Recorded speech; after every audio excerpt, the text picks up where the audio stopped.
이 사건 기억나실 겁니다.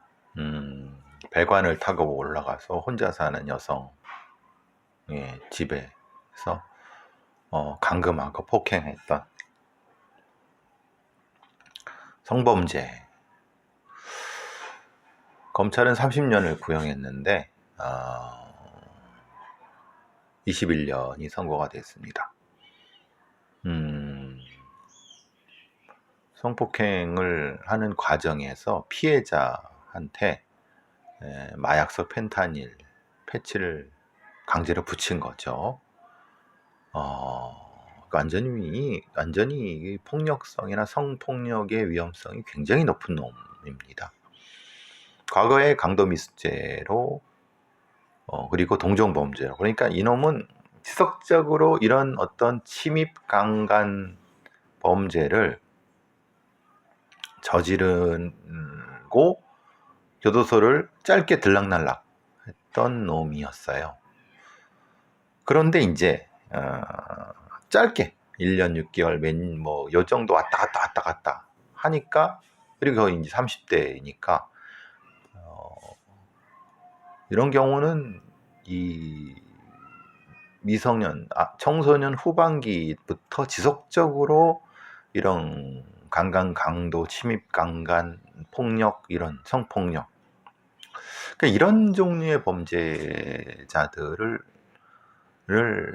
지속적으로 감시 그리고 교정할 수 있는 시스템이 있어야 되는데, 이것이 지금 없고 그냥 이 대부분은 뭐냐면 그냥 보호관찰 정도, 교도소. 근데 교도소도 거의 이 학교가 되는 꼴이 되죠. 전자발찌를 채운다 한들, 위치적을 채운다 한들 얘의 범죄성이나 위험성이 떨어지겠습니까? 그러니까 제가 늘 말씀드리지만 우리나라에 이런 종류의 범죄자들이 뭐 수십만 명 있는 건 아닙니다. 해봐야 한 3만 명 안쪽입니다.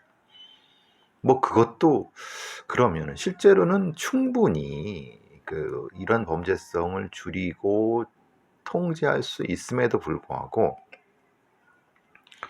오죽했으면 그런 얘기를 하는 거죠. 범죄학자들이라든가 범죄를 다루는 사람들의 말은 그런 겁니다. 정권이나 아니면 정치권이나 아니면 지배층들, 기득권들이 이런 부분에 대해서 특별히 신경을 안 쓰거나 오히려 방치함으로써 자신들로 향할 수 있는 어떤 비난이라든가 기득권에 대한 비난이라든가 이런 것들을 시선을 돌릴 수 있는 기제로서 이런 어떤 상습적 범죄자들을 사회에 풀어놓는 것이 아니냐, 이런 얘기하는 사람도 분명히 있습니다. 그러니까 충분히 통제할 수 있음에도 불구하고 그렇지 않는다는 거죠. 얼마나 이런 사람들, 이런 범죄자 놈들은 공포스럽죠. 일반 시민들이 보기에는. 당연하죠. 그렇지 않습니까? 이놈들 그냥 거리를 떠돌다가 저기 안전이 취약한 데 뛰어들어갔고 강간하고 성범죄하고 폭력을 행사하고 이런 술 먹고 난리치고 그런 경우도 있고, 이런 폭력성이 일정 정도 올라와 있는 일정 되는 그런 범죄자들 같은 경우는 상당 부분 통제를 해야 되는 시스템이 있어야 되지 않겠느냐. 지금은 그냥 아무것도 없는 거예요.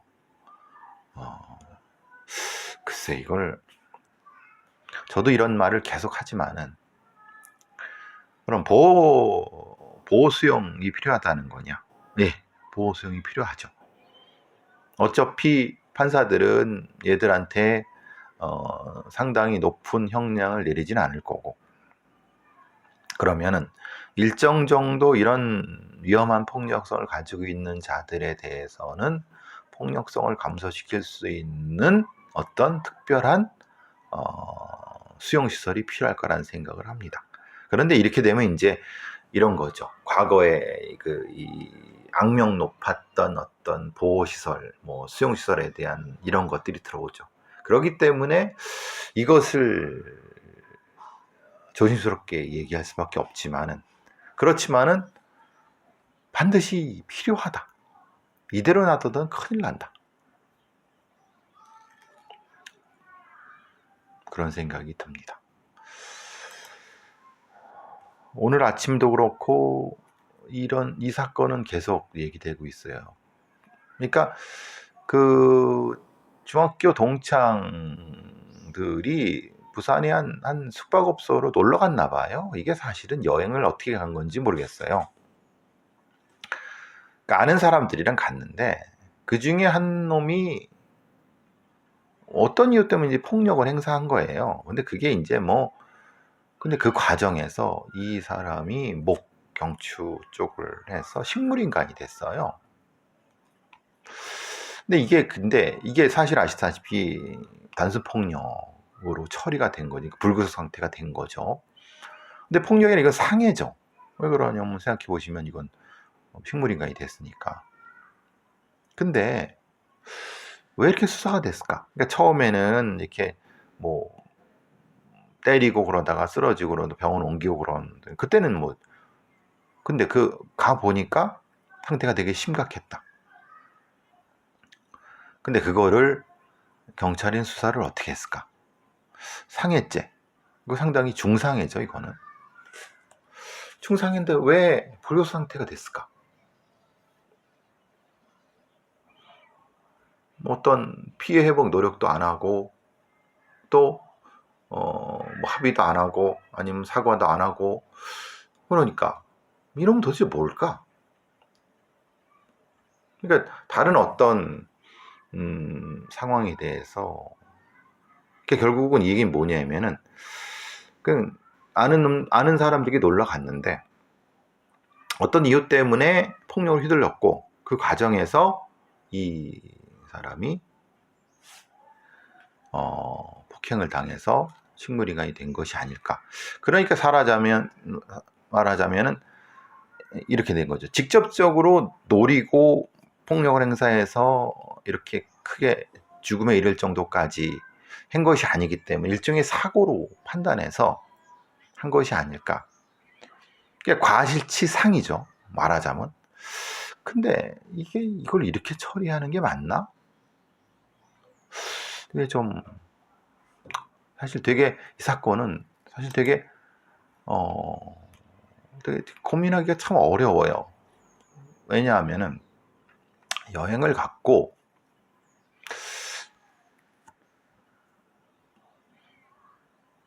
이게 직접적인 어떤 대상이 아니고 살인의 고의성도 없었고 근데 결국은 이제 식물인간 상태에서 2, 3년 안에 죽는다고 해요. 돌아가신다고 해요. 이 사람은 20살인데 글쎄 이게 참 그러니까 그 당사자에 대한 폭행의 고의가 없었다. 근데 그 폭행의 고의가 없었을까요? 그러니까 굉장히 그 상황의 CCTV를 보면은 굉장히 위험한 상황에서 떨어졌거든요. 그러니까 어떻게 보면 되게 안타깝죠. 이 피해자분. 근데 이 유가족들이 제일 안타까워하고 좀 화가 나시는 거는 예를 들면은 치료비 보전이라든가 아니면 진심으로 사과라든가 아니면 이런 것들 이런 부분들인 것 같아요. 어쨌든 이런 일도 있습니다. 사실 안타깝죠. 형량은 한 6년 나왔다고 하는데 이 피해자분은 식물인간에다가 이제 1, 2년밖에 못 사신다니까 세상에 참 이런 일도 있습니다. 안타까움에 뭐라 말씀드리기 어렵네요. 좀 분위기를 바꿔서 이제 저도 이제 몇몇 아는 TBS 관련된 PD라든가 작가 지금 TBS는 폐국이죠. 폐국 사라지는 거죠. 희망퇴직자들이 이미 나간 사람이 있나 봐요. 근데 이 사람들이 아마 김어준에 대한 뭐라고 하나 안타까움? 김어준에 대한 약간 아쉬움? 아니면 김어준 일종의 비난을 하는 거죠. 왜냐? TBS를 이렇게 망친 것은, 그러니까 망쳤다? 그러니까 TBS가 이렇게 돼갖고, 물론 본인은 뭐 자신의 소신대로 TBS에서 했고, 또 이제 TBS라고 하는 것 자체가 사장이 그랬고, 그 사장과 그 관료들이 김어준을 끌어들였고, 그래서 김어준은 뭐 자기가 알아서 나름 열심히 했고, 근데 또 그러다가 이제 자기는 튕겨져 나가서 여기서 뭐 돈은 돈대로 잘 벌고 뭐 그러는데, 결국 TBS는 기존 구성원들은 지금 다 거리로 나가지 않게 생겼느냐, 나가는 거 아니냐. 김어준의 잘못? 글쎄, 김어준의 잘못은 아니죠. 왜냐하면 김어준이 거기 들어오고 싶어 아니 그건 모르죠. 들어오고 싶어 했을 수도 있고, 근데 그걸 결정한 뭐 TBS 사장도 있고 뭐 예를 들면 그때는 뭐 박원순이었을 수도 있고, 그러니까 자기는 자기 나름대로 했고, 근데 이제 자기 뭐 난 나가서 뭐 하는데, 근데 이분들이 아마 문제를 삼는 것은 그런 것 같아요. 그래도 지금 있는 TBS의 기존에 있는 직원들한테 뭔가 유감이라든가 아니면 좀 뭔가 이런 것이 좀 있어야 되지 않느냐, 이런 얘기 같아요. 근데 김어준이는 뭐 아니 뭐 내가 그랬어? 에? 나야 열심히 하고 나야 뭐 팀장이 진행자라고 나와 있는데 방법이 없었을까요? 김어준이? 쉽지 않았을 것 같다는 생각도 들지만, 근데 또 TBS에 이제 나가서 진짜 뭐 일자리 직장을 잃는 사람의 입장에서는 사실 굉장히 원망스러울 수도 있을 것 같다는 생각이 듭니다. 하여튼 그냥 저도 아는 사람이 몇 있어서 아쉬움에 이런 말씀 드려봅니다. 그래서 뭐 제가 김어준을 비난하는 건 아닙니다. 아쉽다 정도죠. 자,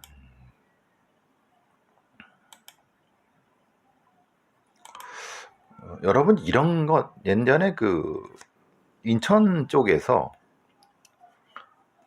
층간소음 문제 때문에 이제 칼 휘둘른 놈 쫓아 올라가려고 했는데 공동 현관을 못 열어갖고, 공동 현관은 바깥 안에 있는 사람이 열어줘야 열리는 뭐 이런 거 있죠. 네, 서울 중부경찰서에서 이런 아이디어를 냈나 봅니다. 그 관내에 있는 여러 그 아파트 단지가 있을 테니까 그 아파트 단지에 프리패스 리모컨을 설치를 하자. 그러니까 그거를 이 경찰차, 지구대 경찰차에 비치해 놓자. 그러면은 어차피 거기를 출동하게 되면 리모컨이 그 경찰차에 있으니까 거기를 가지고 누르면 바로 들어가지 않느냐. 어떻게 보면 되게 참신한 아이디어죠. 그리고 이거는 기본적으로 그 아파트 단지의 관리사무소라든가 입주민 협의회랑 협의가 됐고, 거기서 요거는 같이 뭐 기술적으로 크게 어렵지는 않을 것 같습니다, 사실. 그러니까 이런 좋은 뭐 치안 아이디어들이 이렇게 얘기되면 그래도 과거와 같은 안 좋은 일들은 좀 예방하지 않을까라는 생각을 해봅니다. 전국적으로 확대하려고 하는데, 그러면 당연히 확대하고 싶어도 그 아파트 단지의 입주민들이 당연히 이건 오케이를 해야 되는 거니까. 자,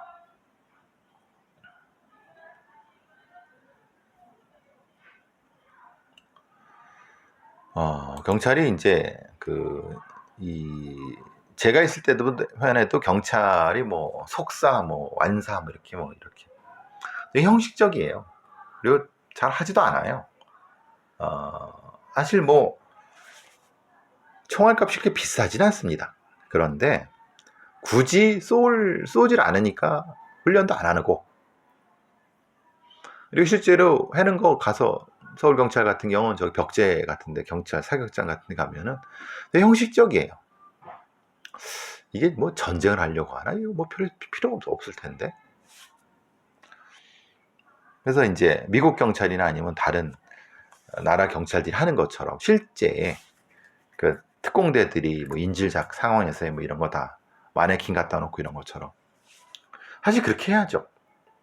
근데 그거보다 더 해야죠. 왜냐하면 실제로는 그 경찰만이 뭐 군 특수부대나 이런 애들은 이게 전쟁 상황이나 인질 상황이라고 하면 걔네들이야 뭐 이렇게 실탄을 사용하는 상황이지만 현실에서는 사실은 좀 더 결정하기 쉽지 않죠.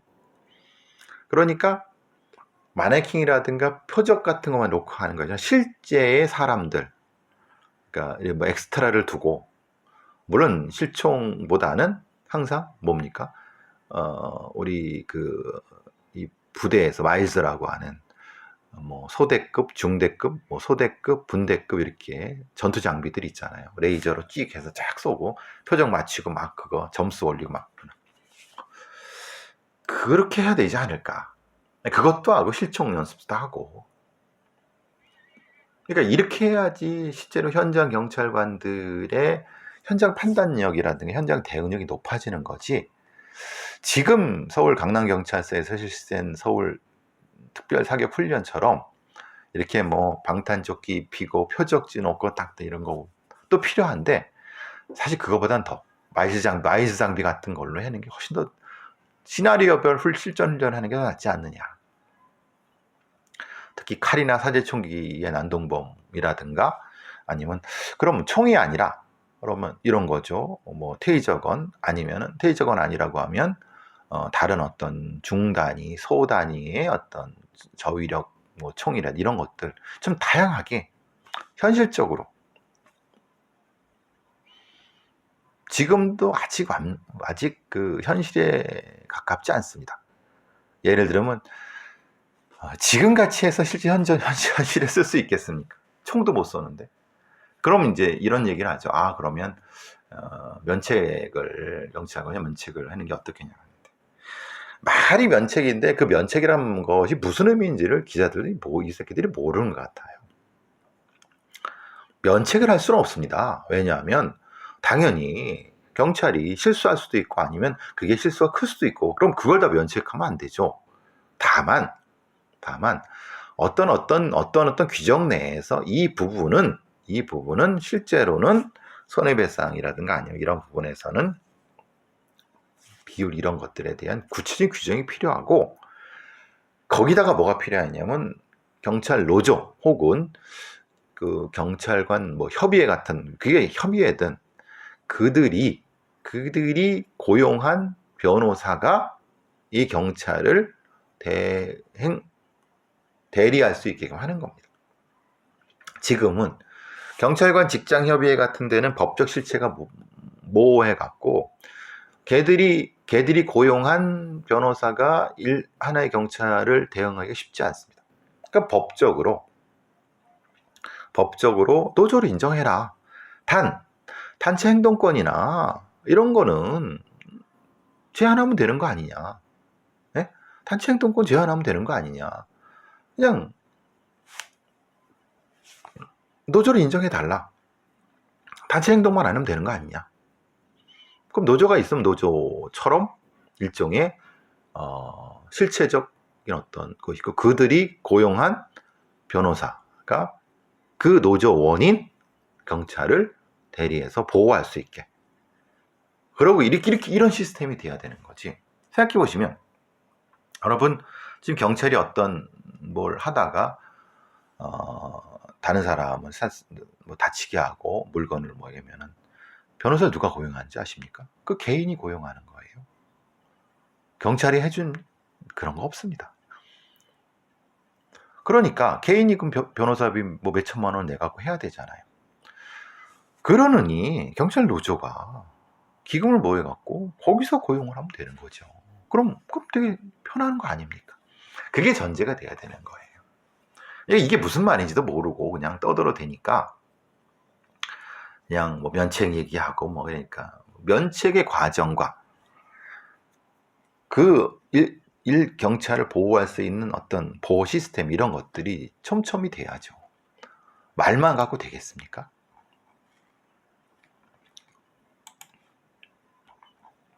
자,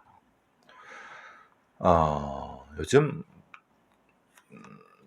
도박 범죄자들의 나이 연령이 굉장히 떨어진다고 하는데 낮아진다고 하네요. 뭐 초등학생들도 하고 중학생도 한다니까. 지난해 형사 입건된 도박범 중에 소년범이 171명이라고 합니다. 주로 이제 사이버 도박, PC방에서 적발이 많이 되고. 그러니까 그 돈 마련하기 위해서 학교 폭력과 뭐 다른 범죄로 파생되겠죠. 그러면은 이걸 어떻게 처리할 것이냐. 말하자면 이 아이들을 SPO가 해야 될 것이냐 아니면 학교에서 글쎄요. 중독성 범죄 소년범 대상 선조 프로그램이라고 하는 것을 운영을 해야 되는데 글쎄 이게 될까요? 저는 제일 걱정스러운 게 소년범들 뭐 여러 가지 폭력 범죄자든 도박 범죄자든 이런 그들에 대한 관리가 어떻게 될까요? 실제로 그들을 굳이 학교에 있을 필요가 있을까요? 학교 밖의 청소년들을 일종의 케어할 수 있는 시스템이 돼야 되는 것이 아닐까요? 오히려 학교 전담 경찰관들한테는 학교 내에서 벌어지고 있는 학교 관련된 폭력을 상대하게 하고 학교 바깥에는 또 거기에 맞게끔 청소년들을 대응하는 어떤 시스템이 되는 것이 낫지 않느냐. 그러니까 지금 뭔가 이런 범죄에 대한 대응이 그러니까 말은 되게 잘해요. 뭐 경찰 선도 시스템이라든가 뭐 이런 것들. 근데 실제 현장에서 효과가 있느냐? 글쎄요. 하여튼 그게 제일 걱정이죠. 자, 어제 사실은 이태원 참사 특별법이 통과됐고, 뭐 최상병, 최해병에 대한 특별법도 통과가 됐어요. 특검 관련된. 이태원 참사 특별법은 많은 분들이 이렇게 생각하시죠. 진상규명이 될까? 지금 나온 거 이후로 더 나올 수 있을까? 나올 수 있습니다. 사실은 우리가 경찰이나 검찰 애들이 보여주고 싶은 대로 보기 때문에 이거 뭐 어쩔 수 없는. 그래서 김광호 같은 애들이 경비경찰을 수사 정보보고에 무시하고 배치하지 않아서 하는 거, 그것 때문에 그런 거 아니야? 라고 하는 것도 실제로는 그것도 역시 일종의 프레임일 수 있습니다. 그게 아니라 애초에 이 용산서장부터 시작해서 초기에 무엇인가 제가 계속 말씀드리지만 분명히 접근할 것들이 있습니다. 그러니까 시야를 갑자기 확 틀어버리니까 보이지 않는 것뿐이에요. 그게 사실은 중요하다는 거예요. 그게 사실 이태원 참사 특별법에서, 그러니까 많은 분들이 그런 얘기를 하죠. 제도적인 거, 예방적인 시스템적인 거, 분명히 그 부분까지도 해야 됩니다. 당연히 해야 되는데 저는 사실 범죄적인 측면에서 초기에 30분 혹은 1시간 사실은 이때 우리가 사실은 뭔가 못 보고 있는 것. 세월호 참사 때도 마찬가지였어요. 실제로 굳이 기득권자들이라든가 뭔가 그걸 가지고 있는 놈들이 보여주고 싶은 것만 보니까 결론은 뻔하죠. 이태원 참사도 사실은 전 그 부분이 핵심적인 것이 아닐까 생각되고, 최혜병 관련된 거는 뭐 어제 뭐 얘기 들어보니까 뭐 라디오 뚝 들어오는데 김건희 특검과 최혜병 특검이 결국 만나는 것이 아니냐라고 얘기를 누군가 하더라고요.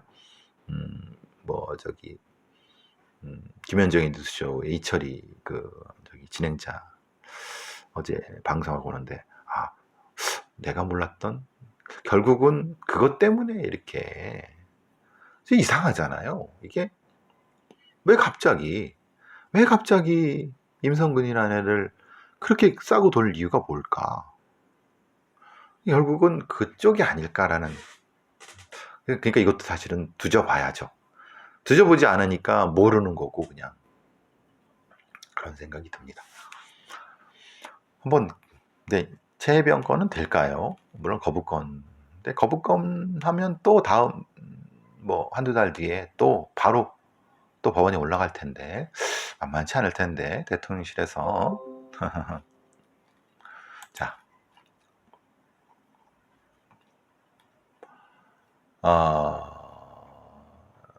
이 정경심 조국 오디세이 사진을 올리며 저자님께 감사. 아마 이게 그 책 같아요. 조국 오디세이 북 콘서트 뭐 조국 혁신당의 창단 선언부터 승리까지 1368시간. 그래요. 뭐 사실 이런 형태의 조국을 좋아하는 사람도 있을 수 있고, 뭐 조국에 대한 바도 있을 수 있고 그렇죠. 그런데 조국의 공과 과를 명확히 하자. 그리고 이제 우리 사회의 새로운 비전에 대한, 정치 주체에 대한 얘기를 해보자. 조국이나 조국 주변에 떨거지들 말고, 민주당에 있는 그지 같은 새끼들 말고, 좀 더 새로운 그런, 글쎄 어떨지 모르겠어요. 제가 또 이렇게 얘기하면 뭐 방방 뜨는 분들도 계시겠지만, 요건 그래서 패스.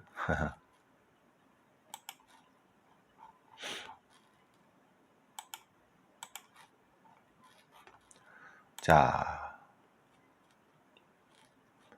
왕따 당하던 중학생 제자 꼬드겨서 성폭행에 몰카처럼 놈이 이제 우리는 사기는 사기였다 라고 주장하는 개소리를 한 거예요. 근데 징역 8년이 선고됐습니다. 이게 이제 연예기획사의 40대 놈이 중학생, 여중생에서 무죄가 난 그거를 보고 많이 따라하는 것 같습니다. 미성년자예요. 그것도 성범죄. 근데 이 아이가 가정폭력이나 학교폭력 등으로 굉장히 정신적으로 불안했던 애를 이런 식으로, 그리고 정신과 치료를 받고 그러면서 고립된 애를 이렇게 성적으로 심리적 가스라이팅을 해서 성범죄를 저지르고 성착취물을 찍고 나쁜 짓은 다 한 거죠. 근데 이런 놈한테 겨우 징역 8년이라니. 현실법에서는 이것도 굉장히 높게 쳐줄 겁니다만은, 실제로 미성년자에 대한 가학적, 변태적, 그리고 폭력적인 가스라이팅에 의한 거라고 하면은 실제로는 한 사람의 인생을 완전히 이런 건 징역 15년 넘게는 받아야 됩니다. 이런 놈들은 우리의 사회의 법이 너무 뭐니 범죄자 중심으로. 자, 오늘은 여기까지만 하도록 하겠습니다. 이런저런 다른 사건들 거의 말씀을 다 드린 것 같고, 지난번에 그 경찰관 사건 브로커, 승진 브로커, 전남 경찰애들이 파면됐다고 하네요. 징계위원회에서. 근데 문제는 실제에 이런 걸 주도한 브로커라든가 아니면 실제의 대가리들은 잘 빠져나갔을 것 같네요. 제가 보기엔 경정, 경감 뭐 이런 애들 목을 잘라봐야 뭐 하겠습니까? 물론 얘네들은 당연히 파면돼야 되지만 더 대가리들이 있는 건데 안 그렇습니까?